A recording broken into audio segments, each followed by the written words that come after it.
अस्सलाम वालेकुम। आज हम बात करेंगे फार्मेसी मॉड्यूल पे। फार्मेसी मॉड्यूल बेसिकली आपके इन्वेंट्री और परचेज मॉड्यूल के साथ लिंक्ड होता है और इसके जो सेल्स के इम्पैक्ट होते हैं वो आपके फाइनेंशियल अकाउंट्स में भी पोस्ट होते हैं। ठीक है, तो स्टार्ट करते हैं। सबसे पहले फार्मेसी मॉड्यूल की अगर हम बात करें तो इसमें कुछ सेटअप्स दिए गए हैं, जिसमें मास्टर सेटअप्स में अगर देखा जाए तो आइटम वाइज प्रोसीजर का एक फॉर्म है, जहाँ से आप क्या करते हैं कि प्रोसीजर में इस्तेमाल होने वाली जो भी मेडिसिन होती हैं, लाइक आप ओटी में हैं और ओटी के अंदर आपके किसी भी प्रोसीजर के अंदर इस्तेमाल होने वाली जितनी भी मेडिसिन होती हैं, एक बंडल ऑफ मेडिसिन होता है, तो आप उसे किट की सूरत में मंगवा सकते हैं। आप इसके लिए क्या करते हैं कि सबसे पहले आप अपने जो भी आपके प्रोसीजर्स होते हैं उन प्रोसीजर्स को सिलेक्ट करते हैं और उसके बाद आप बताते हैं कि आपकी कौन से जो कंसल्टेंट हैं या कौन से डॉक्टर्स हैं जो ये प्रोसीजर कर रहे हैं, और वो इन प्रोसीजर्स के अंदर कौन कौन से मेडिसिन या आइटम्स को इस्तेमाल करते हैं। तो इसका फ़ायदा ये होता है कि जब आप आईपीडी में होते हैं, आईपीडी में ओटी का फॉर्म यूज़ करते हुए जब आपने ओटी के अंदर कोई मेडिसिन मंगवानी होती है किसी प्रोसीजर के लिए, तो आप उस फॉर्म पे जस्ट आपने प्रोसीजर सेलेक्ट करना होता है, डॉक्टर सेलेक्ट करना होता है, और उसके बाद आपकी सारी जो भी एक लिस्ट होती है इन मेडिसिन्स की, वो आप सेलेक्ट हो जाती है और इन बंडल्स को आप फिर रिक्वेस्ट करते हैं तो फार्मेसी में से डायरेक्टली वो तमाम मेडिसिन एक बंडल की सूरत में इशू की जा सकती हैं। ठीक है जी। नेक्स्ट आपके पास ऑप्शन होता है आइटम वाइज डिस्काउंट का। तो आइटम वाइज डिस्काउंट फॉर्म जो है वो ये करता है कि आपका किसी भी लोकेशन के ऊपर जो भी स्टॉक है, मल्टीपल स्टॉक हो सकते हैं, ठीक है, कोई भी सिंगल आइटम हो सकता है जो भी आप ऐड करना चाहें, ठीक है, सेलेक्ट ऑल भी कर सकते हैं और उन पे एक ही परसेंटेज फिक्स कर सकते हैं। अदरवाइज सिंगल सिंगल आइटम पे आप कुछ डिस्काउंट वगैरह ऐड करना चाहते हैं तो आप डिस्काउंट ऐड कर सकते हैं। इसका फ़ायदा ये होता है कि जिस आइटम पे आपने डिस्काउंट अलाउ किया होता है उसकी परसेंटेज फिक्स हो जाती है, तो आपका कोई भी जो पॉइंट ऑफ सेल का यूज़र है वो इसके अंदर किसी भी टाइप की कोई चेंजेस नहीं कर सकता। जो फिक्स डिस्काउंट होता है वो ऑटोमेटिकली मेडिसिन पे दिया जा रहा होता है। इसके बाद हमारे पास एक फॉर्म है आइटम मैपिंग विद जेनरिक का। ये फॉर्म बेसिकली एक स्पेशल किस्म का काम करता है। वो ये है कि आपने एक जेनरिक के साथ मल्टीपल आइटम्स जो हैं वो मैप कर दिए।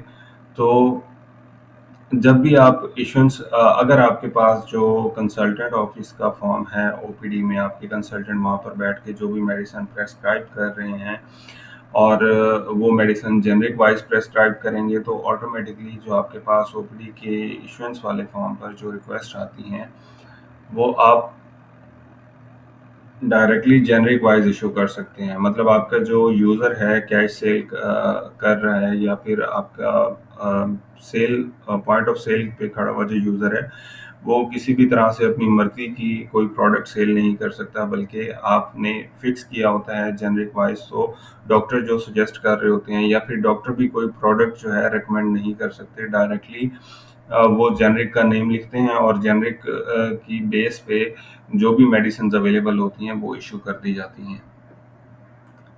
अच्छा, इस जेनरिक की जो इश्यूएंस होती है, जेनरिक वाइज इश्यूएंस जो होती है, इसका फॉर्म भी अलग होता है।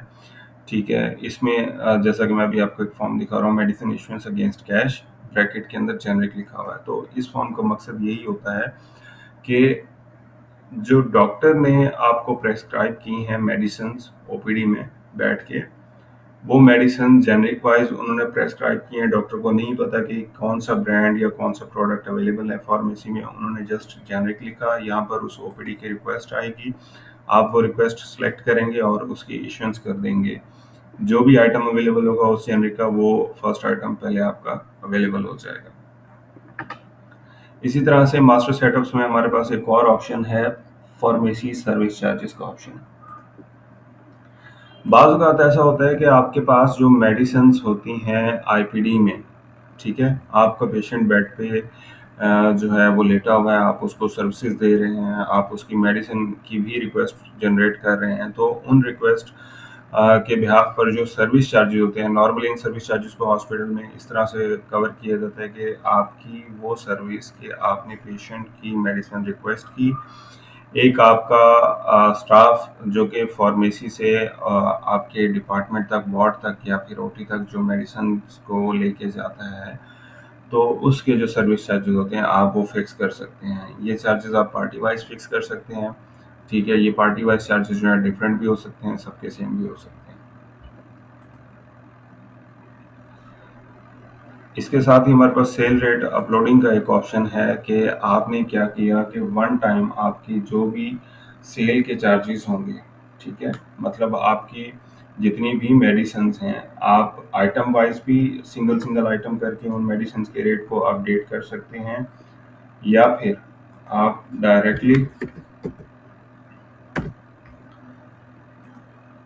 डायरेक्टली उनको क्या कहते हैं कि एक्सेल के अंदर डाउनलोड करके दोबारा से मल्टीपल आइटम्स की लिस्ट को अपलोड कर सकते हैं। तो इसका आपको फ़ायदा ये होता है कि आपको बार बार इन्वेंट्री के अंदर जाके आइटम का जो फॉर्म होता है, आइटम मास्टर का फॉर्म, उस पे जाके सिंगल सिंगल आइटम के रेट्स अपडेट करने के बजाय आपको एक ही स्क्रीन पे तमाम आइटम्स के रेट अपडेट करने का ऑप्शन मिल जाता है। इसके बाद आपके पास सेल रेट अप्रूवल का ऑप्शन होता है, जहाँ पर आपके जो सेल रेट आपने अपडेट किए हैं, कोई भी अप्रूवल अथॉरिटी वाला पर्सन जो कि आपकी इन्वेंट्री को ऑन करता है, फार्मेसी की इन्वेंट्री को, या उसका हेड है, वो जब आप उसके सेल रेट अपडेट कर देते हैं तो इस फॉर्म से उसकी अप्रूवल की जाती है। जब अप्रूवल हो जाती है तो जो न्यू रेट्स होते हैं वो आपकी सेल के लिए अप्लाई हो जाते हैं।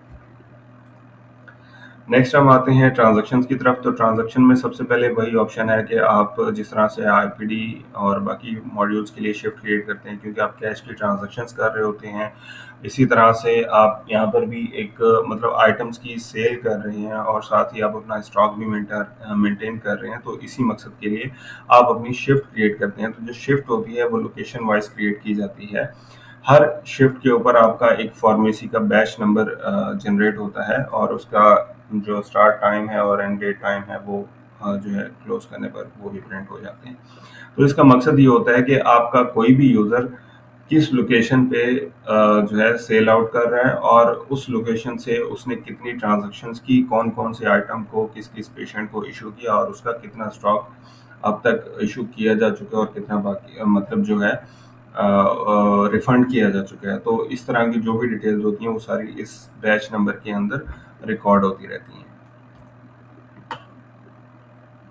आगे बढ़ेंगे। आगे हमारे पास फार्मेसी में एक ऑप्शन है क्लोज शिफ्ट का। जब आप डे एंड पे आपका यूज़र अपनी तमाम ट्रांजैक्शंस कर चुका होता है या उसकी ड्यूटी ऑफ करने का टाइम होता है, तो उस वक्त वो यूज़र जाकर अपनी शिफ्ट को क्लोज कर देता है। तो उसके बाद उसकी जो शिफ्ट है उसके अंदर किसी भी टाइप की कोई चेंजेस नहीं की जाती, और शिफ्ट क्लोज करते ही आपकी जितनी भी सेल होती है उसका इम्पैक्ट एक इनिशियल वाउचर के थ्रू आपका फाइनेंस के अंदर पोस्ट हो जाता है। नेक्स्ट आपके पास मेडिसिन इश्यूज अगेंस्ट पार्टी का फॉर्म है। ये फॉर्म आपका कॉर्पोरेट के पेशेंट के लिए इस्तेमाल किया जाता है। ऐसे तमाम कॉर्पोरेट या पैनल के पेशेंट्स जिनको कंपनी ने मेडिसिन्स की भी मतलब का अवेलेबिलिटी दी है, एक इंश्योरेंस पॉलिसी दी है, जहाँ से आप उन पेशेंट को उस कॉर्पोरेट नंबर के थ्रू आप मेडिसिन इशू कर सकते हैं। फ्री ऑफ कॉस्ट पेशेंट आपसे मेडिसिन लेके जाता है, और बाद में उस आपने जितनी भी उस कॉर्पोरेट नंबर के अगेंस्ट मेडिसिन की इशुएंस की होती है उसका बिल जनरेट करके आप उस पैनल या उस कॉर्पोरेट कंपनी को भेजते हैं, और वो उसकी पेमेंट आपको करता है। तो ये फॉर्म सिर्फ और सिर्फ आपका कॉर्पोरेट के पेशेंट के लिए इस्तेमाल होगा इशुएंस करने के लिए। जैसे मैंने अभी यहाँ पर एक कॉर्पोरेट नंबर सेलेक्ट किया, बिल्कुल सेम इसी तरह से कॉर्पोरेट नंबर सेलेक्ट करने के बाद आप उस पेशेंट का कंसल्टेंट भी सिलेक्ट कर सकते हैं, और अगर पेशेंट डायरेक्टली आ रहा है तो आप सेल्फ सेलेक्ट कर सकते हैं। उसके बाद आप पेशेंट को जो मेडिसिन इशू कर रहे हैं वो सिलेक्ट करेंगे। यहाँ पर आपने उसकी क्वांटिटी बतानी है कि पेशेंट को कितनी मेडिसिन इशू कर रहे हैं, और साथ ही इसके बाद आपने क्या करना है कि यहाँ से आपने अपनी मेडिसिन की इशुएंस को सेव करना है। सेव करने पर आपका एक प्रिंट आउट होता ओपन होगा। लेकिन याद रहे कि क्योंकि आप पार्टी वाइज इशुएंस कर रहे हैं, किसी पैनल की इशुएंस कर रहे हैं, तो यहाँ पर ये चीज़ बताना लाजमी है कि आप किस पार्टी की इशुएंस कर रहे हैं, आपका पेशेंट किस पार्टी का है। ठीक है, सेव करने पर आपको एक मेडिसिन इश्यूएंस का नंबर मिलता है और ये जो इश्यूएंस नंबर है ये आपका एक प्रिंट आउट होता है थर्मल की स्लिप का, जिसमें आप की जो भी इश्यूएंस होती है उसकी तमाम डिटेल्स प्रिंट होती हैं। वापिस आते हैं, आप जो भी इश्यूएंस कर चुके होते हैं वो तमाम इश्यूएंस नंबर यहाँ पर आपको इश्यूएंस के लुकअप में नज़र आते हैं। यहाँ से आप सेलेक्ट करके दोबारा भी देख सकते हैं और दोबारा प्रिंट आउट भी ले सकते हैं और इस तरह से आपको कुछ इश्यूएंस का प्रिंट आउट मिलता है। याद रहे कि क्योंकि हम कॉर्पोरेट के अगेंस्ट इश्यूएंस कर रहे हैं तो इसकी जो एब्रीविएशन होगी आपकी इश्यूएंस नंबर की वो भी एक क्रेडिटर मेडिसिन की जो स्लिप है उसके अगेंस्ट होगी और साथ ही नीचे आपके पास कोई रसीव अमाउंट नहीं होगी। ठीक है जी, आगे बढ़ेंगे। इसी तरह से मेडिसिन रिफंड अच्छा, अब क्योंकि जिस तरह से आपने मेडिसिन इशू की हैं किसी पार्टी के पेशेंट को, इसी तरह से अगर किसी पार्टी के अगेंस्ट आपने कोई रिफंड बनाना तो रिफंड रिसीव अगेंस्ट पार्टी का ऑप्शन यूज़ होगा और इस फॉर्म से आपने अपनी तमाम जो भी इश्यूएंस आप कर चुके हैं उन इश्यूएंस के अगेंस्ट आप रिफंड बना सकते हैं। ठीक है, आपने पार्टी सेलेक्ट की। अच्छा, ये फिल्टर्स आपके पार्टी वाइज दिए गए हैं क्योंकि मल्टीपल पार्टीज होती हैं आपकी कॉर्पोरेट के, आपके हॉस्पिटल में मल्टीपल पैनल्स होते हैं तो आप अपने पैनल को जिस पैनल के पेशेंट की भी आपने रिफंड जनरेट करना है आप उसकी पार्टी को सिलेक्ट करते हैं और उसका इश्यूएंस नंबर सेलेक्ट करेंगे। इश्यूएंस नंबर सेलेक्ट करने पर आपके पास यहाँ से कुछ इस तरह से एक स्क्रीन जो है ग्रिड की सूरत में आपको नज़र आती है। यहाँ पर आपने बताना है कि आप कितनी रिफंड करना चाहते हैं। आप देखेंगे बैलेंस क्वांटिटी 1 है, मतलब आपने पेशेंट को 1 इशू की थी, रिफंड कितने करना चाहते हैं। जितनी भी आप रिफंड करना चाहते हैं वो रिफंड क्वांटिटी में लिखेंगे और सेव करने पर ये जो अमाउंट है मेडिसिन की ये रिफंड हो जाएगी और सेम इसी तरह से आपका ये जो स्टॉक है वापस आपकी लोकेशन पे आपके लेजर में इन हो जाएगा एक तरह से। तो हमारे पास नेक्स्ट फॉर्म जो है वो है मेडिसिन इश्यूएंस अगेंस्ट ईआर का form. Medicine issuance against ER का फॉर्म जो है ये ईआर से आने वाली रिक्वेस्ट को रिसीव करता है और उनके अगेंस्ट इश्यूएंस करता है। ठीक है, तो इसमें होता ये है कि ईआर डिपार्टमेंट से जब भी आपके पास फार्मेसी में कोई मेडिसिन की रिक्वेस्ट आएगी तो आपने ईआर रिक्वेजिशन डिटेल्स पे क्लिक करना है। यहाँ पर क्लिक करने के बाद आपके पास वो तमाम पेशेंट यहाँ पर नजर आएंगे जिनकी रिक्वेस्ट अभी तक पेंडिंग है आपके पास। ब्रांड वाइज भी इशू आपके पास रिक्वेस्ट आ सकती है और जेनरिक वाइज भी आ सकती है, तो आपने जिसको सिलेक्ट करना है आप सिलेक्ट कर लें। ठीक है, लाइक मैंने यहाँ पर ब्रांड वाइज सिलेक्ट किया तो मेरे सामने वो मेडिसिन आ गई जो रिक्वेस्ट की गई है। अच्छा, यहाँ पर दो ग्रेड्स हैं कि एक आइटम अवेलेबल की और एक आइटम नॉट अवेलेबल की। होता ये है कि आपके पास नेगेटिव इश्यूज का कॉन्सेप्ट मौजूद है, जैसा मैंने आपको इन्वेंट्री के सेशन में भी बताया था। तो आपने सिंपली ये करना है कि अगर आपने आपको लगता है कि पेशेंट जो है उसको मेडिसिन इशुएंस करनी चाहिए और जाहिर सी बात है कि अगर आपके पास स्टॉक अवेलेबल है, आपने अभी तक उस स्टॉक का जीआर नहीं बनाया या उसकी ओपनिंग नहीं की या किसी भी तरह से आपने उसका स्टॉक जो है वो इन नहीं किया अभी तक, तो उस कंडीशन में आप पेशेंट को सफ़र नहीं करवा सकते। तो इसी मकसद के लिए आपके पास यहाँ पर आइटम इशू करने का ऑप्शन अवेलेबल है, नेगेटिव इशूज का कॉन्सेप्ट मौजूद है। तो जब आप इशुएंस करते हैं तो यहाँ पर बैच नंबर आपका नेगेटिव की सूरत में एलपी जाता है, मतलब लोकल परचेज, और आप इसे सिलेक्ट करके सेव करेंगे तो पेशेंट के अगेंस्ट मेडिसिन की इशुएंस हो जाती है। इसी तरह से दूसरी रिक्वेस्ट मैं आपको दिखा दूं कि जेनरिक वाइज जो आपके पास रिक्वेस्ट आती है उसमें यहाँ पर जो रिक्वेस्ट की गई है वो इस जेनरिक के अगेंस्ट की गई है। यहाँ पर मैं आइटम का लुकअप लूँगा तो इस जेनरिक के अगेंस्ट जो भी मेरा स्टॉक अवेलेबल होगा मैं उसको सिलेक्ट करूँगा और उसके बाद उसकी इशुएंस कर दूंगा डिस्पेंस क्वांटिटी के अगेंस्ट। ठीक है जी, इसी तरह से ईआर का भी रिफंड करने का ऑप्शन है, रिफंड रिसीव अगेंस्ट आईपीडी। आप यहाँ पर अपना ईआर का नंबर सेलेक्ट करेंगे और उसके अगेंस्ट जो भी आपने इशुएंस की होंगी यहाँ पर रिफंड क्वांटिटी बताते हुए सेव करने पर वो जो क्वांटिटी है वो रिफंड हो जाएगी और वापस आपके स्टॉक में इन हो जाएगी। नेक्स्ट आपके पास जो ऑप्शन है वो है मेडिसिन इशुएंस अगेंस्ट कैश का ऑप्शन। ये फॉर्म आपका मल्टीपर्पज़ के लिए इस्तेमाल होता है। अगर आपके पास पेशेंट की रिक्वेस्ट आई है ओपीडी से, आपका जो कंसल्टेंट है, डॉक्टर है, वो ओपीडी में पेशेंट को प्रेस्क्राइब करता है कोई भी मेडिसिन, तो वो मेडिसिन की रिक्वेस्ट यहाँ पर आपको रिक्विजिशन में नज़र आती हैं, ओपीडी रिक्विजिशन डिटेल्स में। यहाँ पर क्लिक करने के बाद जो भी पेंडिंग रिक्विजिशन होंगी आपकी ओपीडी की, वो यहाँ पर नज़र आएंगी। अदरवाइज आपके पास दूसरा ऑप्शन ये है कि आप पेशेंट का एमआर नंबर सेलेक्ट करके उसको इश्यूंस कर सकते हैं। थर्ड ऑप्शन आपके पास ये है कि आप पेशेंट का ओपीडी नंबर सेलेक्ट करके उसके अगेंस्ट इश्यूंस बना सकते हैं, ठीक है। और फोर्थ ऑप्शन आपके पास ये है कि आप डायरेक्टली पेशेंट, अगर आपके पास कोई वॉक इन पेशेंट आ रहा है तो आप उस पेशेंट की डिटेल्स लिखते हैं, ठीक है, और फ़ोन नंबर और एज वगैरह लिख के आप उसकी इश्यूएंस बना सकते हैं, ठीक है जी।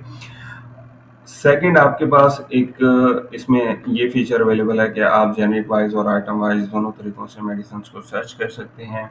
और यहाँ पर आपके पास देखेंगे कैश जो है, क्रेडिट कार्ड और चेक, ऑनलाइन पेमेंट वगैरह के थ्रू आप ले सकते हैं। मल्टीपल इंस्ट्रूमेंट टाइप्स का ऑप्शन है। अगर डिस्काउंट देना चाहते हैं तो डिस्काउंट टाइप्स भी यहाँ पे अप्लाई हो सकती हैं, ठीक है जी। और साथ ही आपके पास यहाँ पर कैश रिसीव करने का ऑप्शन है। जितनी भी अमाउंट आपकी टोटल बनती है आप उसके अगेंस्ट कैश रिसीव कर लेते हैं। मैं आपको एक इशुएंस नंबर सेलेक्ट करके दिखा देता हूँ। ये देखें, इस तरह से आपके पास इशुएंस जनरेट होती हैं। और प्रिंट आउट लेना चाहें तो आप यहाँ से प्रिंट आउट भी ले सकते हैं। नेक्स्ट आपके पास यहाँ पर एक ऑप्शन है रिफंड रिसीव अगेंस्ट कैश का ऑप्शन। ये ऑप्शन आपका इस्तेमाल होता है जो आपके वॉक इन पेशेंट होते हैं, उनमें से कोई पेशेंट अगर आपको कोई मेडिसिन रिफंड करना चाहता है तो आप यहाँ से मेडिसिन इशुएंस नंबर सेलेक्ट करते हैं और आपके पास बैलेंस क्वांटिटी यहाँ पे नज़र आ रही है। जितनी क्वांटिटी आप रिफंड करना चाहते हैं, रिफंड सेलेक्ट करके सेव करने पर ये क्वांटिटी रिफंड हो जाएगी और इसका जो भी स्टॉक होगा वापस अपनी लोकेशन में इन हो जाएगा। आगे बढ़ेंगे, हमारे पास यहाँ पर एक ऑप्शन है मेडिसिन डिस्पेंस टू पेशेंट। ये ऑप्शन आपका यूज़ होता है आईपीडी की रिक्वेस्ट को रिसीव करने के लिए। आपके पास वार्ड से, ओटी से या किसी भी आईपीडी के डिपार्टमेंट से जब कोई भी मेडिसिन की रिक्वेस्ट आती हैं तो वो तमाम रिक्वेस्ट जो हैं इस फॉर्म पर आपको नज़र आती हैं। तमाम पेंडिंग रिक्वेजिशंस आपको यहाँ पर नज़र आएंगी। आप सेलेक्ट करेंगे और जिस तरह से ईआर में आपने इशुएंस की थी उसी तरह से इस फॉर्म पे भी आप इशुएंस कर पाएंगे। नेक्स्ट यहाँ पर एक चीज़ देखें कि हमारे पास मेडिसिन अगर आपके पास रिफ़ंड करने के लिए आई है आईपीडी से, तो आईपीडी में होता ही है कि आपके पास वहाँ पर एडमिशन नंबर के अगेंस्ट रिफ़ंड किए जाते हैं। जो भी जिस एडमिशन के अगेंस्ट पे रिफ़ंड की रिक्वेस्ट भेजी गई होगी वार्ड से, वो यहाँ पर एडमिशन विजिबल होगा। अच्छा, जब रिफ़ंड की रिक्वेस्ट बनाई जाती है तो एक रिफ़ंड मेमो बनता है, तो उस एडमिशन के अगेंस्ट रिफ़ंड मेमो नंबर भी आपको यहाँ पे नज़र आएगा और उसके अगेंस्ट आपकी जो भी क्वांटिटी आई होगी रिफ़ंड के लिए वो आप रिसीव करके सेव करेंगे तो आपकी रिफ़ंड क्वांटिटी सेव हो जाएगी, ठीक है जी। इस तरह से आगे बढ़ेंगे, हमारे पास यहाँ पर एक ऑप्शन है कैंसिलेशन ऑफ मेडिसिन रिक्विजिशंस का। मेडिसिन की रिक्विजिशंस, वो तमाम रिक्विजिशंस जो आपके पास ईआर से आई हैं या फिर आईपीडी से आई हैं, यहाँ पर आपके पास ऑप्शन होता है कि आप उन रिक्विजिशंस को कैंसिल कर सकते हैं। मतलब आपको लगता है कि कोई मेडिसिन है वो अगेंस्ट है किसी फिजिशियन ऑर्डर के या फिर किसी वो मेडिसिन आपके पास नहीं है या किसी भी रीज़न से कोई भी मिसहैप होने की सूरत में कोई गलती से रिक्वेस्ट बना दी है किसी स्टाफ ने, किसी नॉन टेक्निकल पर्सन ने, तो उस कंडीशन में आप यहाँ से जो आपके फार्मासिस्ट हैं वो खुद ही किसी रिक्वेस्ट को कैंसिल कर सकते हैं। अगला ऑप्शन आपके पास यहाँ पर है रिक्वेजिशंस का। ये रिक्वेजिशंस का जो फॉर्म है आपके पास, अगर आप खोल के इस फॉर्म को रखते हैं, अपने सामने ओपन रखते हैं, तो इस फॉर्म पे आने वाली तमाम रिक्वेस्ट आपको नज़र आती रहेंगी, चाहे वो ईआर से रिक्वेस्ट आई हो या आईपीडी से रिक्वेस्ट आ रही हो। फॉर एग्जांपल आपने इस रिक्वेस्ट पे क्लिक किया तो वो डायरेक्टली आपको ईआर की इशुएंस के फॉर्म पे ले गया, जहाँ से आप इसको डायरेक्टली इशू कर सकते हैं मेडिसिन, ठीक है जी। नेक्स्ट ऑप्शन आपके पास है जी डिमांड रिक्वेस्ट, ठीक है। डिमांड रिक्वेस्ट का ऑप्शन जो है ये यूज़ होता है आपकी किसी भी स्टॉक लोकेशन के लिए जहाँ पर आपका जो है आप सेल आउट कर रहे हैं और आपके पास किसी मेडिसिन की डिमांड आ रही है बहुत ज़्यादा और वो मेडिसिन आपके पास नहीं है। तो हर डिमांड, मतलब जब भी कोई पेशेंट आएगा उसने आपसे आके ये वाली मेडिसिन मांगी, आपके पास नहीं है, तो जितनी क्वांटिटी उसने मांगी थी उस पेशेंट ने, आप उसकी डिमांड क्वांटिटी यहाँ पे लिखते हैं और उसका रेट भी लिखना चाहें तो लिख सकते हैं, अदरवाइज आप इसको खाली सेव कर लें। तो इससे होगा ये कि डे एंड पे आप ये निकाल सकते हैं कि आज पूरे दिन में आपके पास कितनी ऐसी डिमांड्स आई हैं पेशेंट की तरफ से जो आपके पास होनी चाहिए थी पर आपके पास अवेलेबल नहीं थी, आपके स्टॉक में नहीं थी। तो आपको इससे आइडिया हो जाता है आपके बिजनेस का कि आपके पास कितना रेवेन्यू हो सकता था ये मेडिसिन होने की सूरत में, या आप क्या कर सकते हैं कि आपके पास ये मेडिसिन डिमांड रिक्वेस्ट में आ गई हैं तो आप इनको दोबारा से ऑर्डर कर सकते हैं, इनको परचेज कर सकते हैं। इसी तरह से हमारे पास नेक्स्ट ऑप्शन जो है वो आईपीडी रिपोजिशन अप्रूवल का ऑप्शन है। अगर आपके पास मेडिसिन की रिक्वेस्ट आ रही हैं तो आप इनकी अप्रूवल अथॉरिटीज़ भी डिफाइन करके इनको अप्रूव भी कर सकते हैं। कुछ स्पेशल केस की सूरत में, कुछ स्पेशल ड्रग्स की सूरत में आप इन रिपोजिशंस को अप्रूवल मैकेनिज्म के थ्रू भी चला सकते हैं। इसी तरह से हमारे पास कुछ रिपोर्ट्स हैं जिसमें एक रिपोर्ट है हमारे पास सेल रिपोर्ट। ये एक मेन रिपोर्ट होती है किसी भी मतलब यूज़र के लिए। होता ये है कि आपने किसी यूज़र की शिफ्ट जो भी आपने क्रिएट की हुई है, आपने वो शिफ्ट सेलेक्ट की। शिफ्ट सेलेक्ट करने के बाद आपने इसको सेलेक्ट किया, तो जब आप इसे प्रिंट करेंगे तो उस यूज़र की शिफ्ट में जितनी भी कैश की सेल की गई है या आईपीडी के अगेंस्ट सेल की गई है या ईआर के अगेंस्ट सेल की गई है, ये तमाम हेड्स आपको यहाँ पे नज़र आ रहे होते हैं। ठीक है। और या अगर आपने किसी कॉर्पोरेट या पैनल के पेशेंट की इश्यूज किया तो वो पार्टी के अगेंस्ट आपको नज़र आ रही होती हैं। साथ ही आपको यहाँ पर ये भी नज़र आ रहा होता है कि इश्यूएंस नंबर क्या था, पेशेंट का नाम क्या था, उसकी पार्टी क्या थी, आइटम कोड क्या था जो आपने इशू किया, आइटम का नेम क्या था, कितनी क्वांटिटी में इशू किया, उसके रेट्स क्या थे, और उसकी जो भी टोटल अमाउंट होगी वो यहाँ पे होगी डिस्काउंट के साथ। साथ ही इसी तरह से अगर आपके पास कोई दूसरा जो जिस तरह से यहाँ पर एक कैश का पेशेंट शो हो रहा है और एक पार्टी का, तो वो तमाम चीज़ें यहाँ पर आपको नज़र आ रही हैं। कैश के जितने भी पेशेंट होंगे वो कैश के कॉलम में आपको उनकी इशुएंस की अमाउंट नज़र आएगी और पैनल की यहाँ पर उसके अगेंस्ट नज़र आएगी। इसी तरह से ग्रैंड टोटल होगा, ग्रैंड टोटल के अगेंस्ट आपका जो भी डिस्काउंट होगा, डिस्काउंट वगैरह करने के बाद, रिफंड वगैरह करने के बाद आपके पास नेट टोटल अमाउंट जो होगी वो आपके फाइनेंस में पोस्ट हो जाएगी ये शिफ्ट क्लोज करने पर। मल्टीपल फिल्टर्स दिए गए हैं, स्टॉक लोकेशन वाइज भी फिल्टर है, आइटम वाइज भी फिल्टर दिया गया है इस रिपोर्ट के अंदर। साथ ही इसी तरह से आगे आपके पास शिफ्ट क्लोज की समरी है। जब भी आपका यूज़र अपनी शिफ्ट क्लोज करता है तो उसके पास जो एक शॉर्ट सी समरी प्रिंट आउट होती है उस यूज़र की, जो वो अपनी मैनेजमेंट को या फाइनेंस में सबमिट करके जाता है। वो कुछ इस तरह से होती है। आपके जो भी फार्मेसी के सुपरवाइज़र होते हैं या डिपॉजिट करने वाले होते हैं, जो कैशियर होते हैं, वो इस तरह से इसकी रिसीविंग बनाते हैं और इस समरी के मुताबिक अपना कैश रिसीव कर लेते हैं यूज़र से। इसी तरह से आगे आपके पास ऑप्शन है मोस्ट रनिंग आइटम्स का। इस रिपोर्ट के अंदर आप किसी भी लोकेशन के जो मोस्ट रनिंग आइटम्स होते हैं उनकी रिपोर्ट को निकाल के एक्सट्रैक्ट करके देख सकते हैं।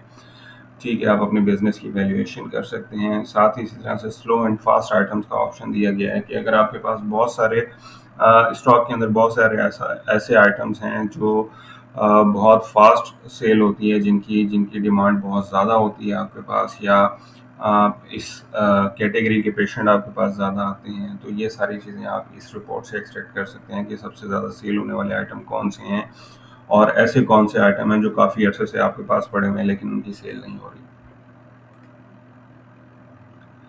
इसी तरह से वर्कलोड एनालिसिस का एक ऑप्शन दिया गया है। ये रिपोर्ट बेसिकली आपको ये बताती है कि किसी भी मखसूस डेट के दौरान या किसी भी एक डे के दौरान आपके जितने भी यूज़र्स थे आपके कैश काउंटर पे या आपके जो पॉइंट ऑफ सेल है उसमें फार्मेसी के जितने भी यूज़र्स थे, उन यूज़र्स में से किस-किस यूज़र ने कितनी-कितनी अमाउंट की सेल की या किस यूज़र ने कितना काम किया, किस यूज़र ने कितनी इश्यूएंस की, इस रिपोर्ट से आप ये एनालिसिस कर सकते हैं। इसी तरह से हमारे पास आगे फार्मेसी और आईपीडी सॉरी ईआर और आईपीडी का जो बिल होता है, मतलब अगर आपके पास ईआर से रिक्वेस्ट आ रही है मेडिसिन की या आईपीडी से रिक्वेस्ट आ रही है, तो आपको आपके पास हर चीज़ का रिकॉर्ड अपने पास ही होगा आपने किसी भी पेशेंट को जो भी इश्यूएंस किया है उसके एडमिशन के अगेंस्ट वो तमाम रिक्वेस्टें आपको यहाँ पर नज़र आएँगी और आपको टोटल बिल जो फार्मेसी का है इस एडमिशन के अगेंस्ट वो आप वन क्लिक पे अपने पास ही देख सकते हैं। आपको आईपीडी डिपार्टमेंट में या किसी बिलिंग काउंटर पे कॉल करने की ज़रूरत नहीं है, आप डायरेक्टली सारी डिटेल्स यहीं पर चेक कर सकते हैं। ठीक है, इसी तरह से और अगर इसमें कोई रिफंड हुआ हो तो रिफंड भी यहीं पे नज़र आएगा, इश्यूएंस भी यहीं पे नज़र आएगी। आपका टोटल बिल जो आईपीडी के अगेंस्ट आपने इश्यूएंस की होगी इस पेशेंट को, वो सारी आप खुद ही अपनी फार्मेसी में बैठ के देख सकते हैं। नेक्स्ट आपके पास डिमांड रिक्वेस्ट की रिपोर्ट है। जिस तरह से आपने डिमांड रिक्वेस्ट का फॉर्म यूज़ करते हुए सारी एंट्रीज की थी, उसी तरह से आप अपनी तमाम जो एंट्रीज हैं या जो भी डिमांड रिक्वेस्ट हैं वो पूरे मंथ में या किसी वीक में या सेम डे में आप चेक कर सकते हैं कि आज पूरे दिन में कितनी डिमांड रिक्वेस्ट आपके पास आई और वो आइटम्स आपके पास नहीं थे या वो आपको रीऑर्डर करने चाहिए। ठीक है जी। आगे हमारे पास मेडिसिन हिस्ट्री की रिपोर्ट है। ये मेडिसिन हिस्ट्री की जो रिपोर्ट है ये आप को बताती है कि आपने किस पेशेंट को कौन-सा आइटम इश्यू किया। इसमें आपके पास पेशेंट वाइज़ इश्यूएंस का कॉन्सेप्ट है। आप किसी एक पेशेंट को सिलेक्ट करके उसकी इश्यूएंस जो है आप चेक कर सकते हैं कि आपने इस पेशेंट को कौन-कौन सी मेडिसिन किस-किस डेट में इश्यू की थी। तो मतलब पेशेंट वाइज़ आपकी मेडिसिन की हिस्ट्री आपके पास अवेलेबल होगी। ठीक है जी? इस तरह से बहुत इम्पोर्टेंट रिपोर्ट है ये। आगे आपके पास ऑप्शन है लिस्ट ऑफ इश्यूएंस का ऑप्शन। ये जो लिस्ट ऑफ इश्यूएंस का ऑप्शन है ये एक डिटेल रिपोर्ट है, एक्सेल के अंदर आपको अवेलेबल होती है, मल्टीपल फिल्टर्स के साथ अवेलेबल है और ये रिपोर्ट आपको टोटल इश्यूएंस बताती है। मतलब किसी भी एक डेट के दरमियान, किसी मखसूस वक्त के दरमियान आपके पास से कितनी इश्यूएंस की गई या कितनी अमाउंट की इश्यूएंस की गई या किस-किस आइटम की इश्यूएंस की गई या किस पेशेंट को इश्यूएंस की गई या किस पार्टी को इश्यूएंस की गई, ये तमाम चीज़ें आपको इस एक ही रिपोर्ट में मिलती हैं एक्सेल के अंदर और एक्सेल में होने का फ़ायदा ये है कि आप इसे मल्टी फ़िल्टर्स की वजह से इसे मल्टीपर्पज़ के लिए आप इसे यूज़ कर सकते हैं। इसी तरह से लिस्ट ऑफ रिफंड की रिपोर्ट है। आप पूरे मंथ में या पूरे वीक में जो भी आपके रिफंड्स बने हैं, आप उनकी डिटेल्स एक्सट्रैक्ट करके चेक कर सकते हैं। नेक्स्ट आपके पास एक ऑप्शन है रेवेन्यू रिपोर्ट का। ये एक इम्पोर्टेंट रिपोर्ट है और इस रिपोर्ट का फ़ायदा ये है कि एक्सेल के अंदर ये थोड़े से अकाउंट पर्पज़ के लिए बनाई गई रिपोर्ट है। इसमें आप अपनी तमाम फार्मेसी का जो भी रेवेन्यू है वो प्रॉफिट लॉस के साथ चेक कर सकते हैं कि आपके कितना रेवेन्यू आया या उसमें कितना आपका डिफरेंस था प्रॉफिट में या लॉस में। ठीक है, ये सारी चीज़ें और शिफ्ट स्टेटस का ऑप्शन है।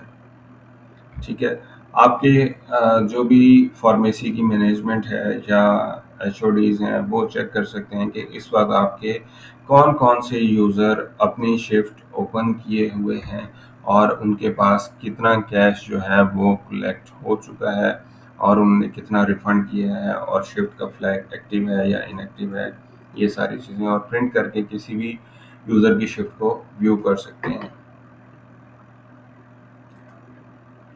इसी तरह से वापस आएँगे, हमारे पास एक और ऑप्शन है कंसल्टेंट वॉइस काउंट का। आपके किसी भी कंसल्टेंट ने किसी भी पेशेंट को कौन-कौन सी मेडिसिन प्रेस्क्राइब की या किसी मखसूस अरसे के दरमियान में जो भी मेडिसिन आपके कंसल्टेंट ने लिखी, वो सारी चीज़ें आप इस रिपोर्ट के थ्रू देख सकते हैं। Thank you. अल्लाह हाफ़िज़।